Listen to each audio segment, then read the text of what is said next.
Hello, I'm Citrus, and you're looking at the Super High Complete Model Progressive Unicorn Gundam. As you can probably tell from the box in the back, the big gimmick of this figure is that it can transform into destroy mode. But before we do that, here's a size comparison with the RX-78 from the line, and you can see even in unicorn mode, it's quite a bit taller. And as I spin the figure around, you can see that it's decorated pretty densely with decals. Unique to this release are the silver stripes along the major transformation seams. I've left a shield on the back because it also has a transformation.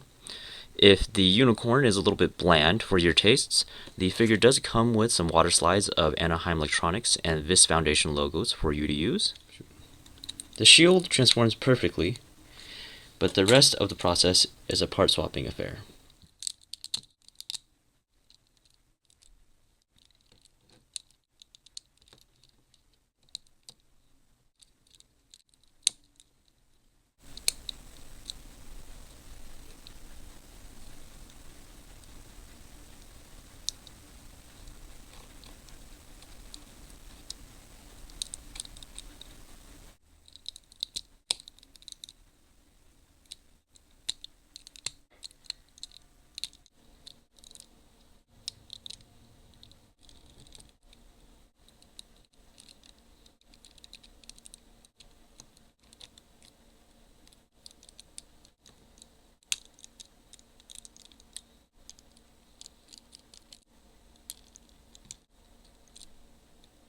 The finished destroy mode looks pretty good, but it does feel pretty fragile.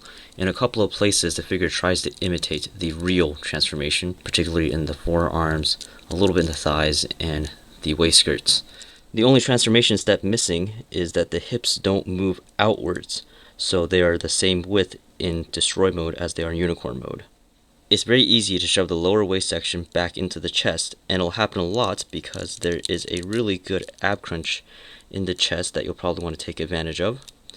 Other articulation is really good as well, such as the full bend elbows, 135 bend in the knees, and ankles, which are designed to tilt inwards.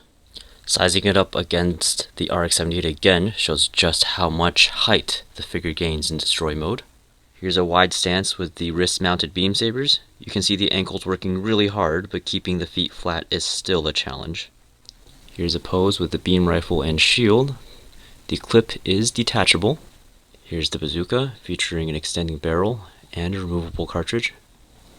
Here's a final spin of the unicorn carrying all of its accessories. Noticeably absent are the beam Gatling guns, but what's also missing is a display stand, which we've seen on every other Super SHCM Pro release so far. These omissions, combined with its box price of 9,800 yen, makes this figure feel like a rather incomplete release. I feel Bandai was a little bit too ambitious with this figure, trying to create a 1/144 scale incarnation of one of the most delicate transformations that we've seen in the entire Gundam franchise, while simultaneously cramming in all the joints that we would later see on the full action robot Damashi unicorn. And although this figure can pull off many of the same poses, handling it doesn't feel nearly as good due to its fragility. As such, I can only recommend this to serious collectors once again, but because of its extremely steep price at release, this figure was also very, very rare, and it was never reissued, and frankly, I wouldn't even be able to tell you where to find one now. There's a better unicorn out there for just about every other kind of enthusiast. The HUC models render the destroy mode and unicorn modes beautifully in 1/144 scale. The metal composite recreates the transformation sequence perfectly without any fragility, while presenting it all in an extremely premium high-end package. And of course there's the massive 1/60th scale perfect grade, which pulls off detail, articulation, and transformation flawlessly, while probably costing about the same as this figure does right now on the secondary market. So that's all for this review. Thank you all for watching, and I'll see you guys next time.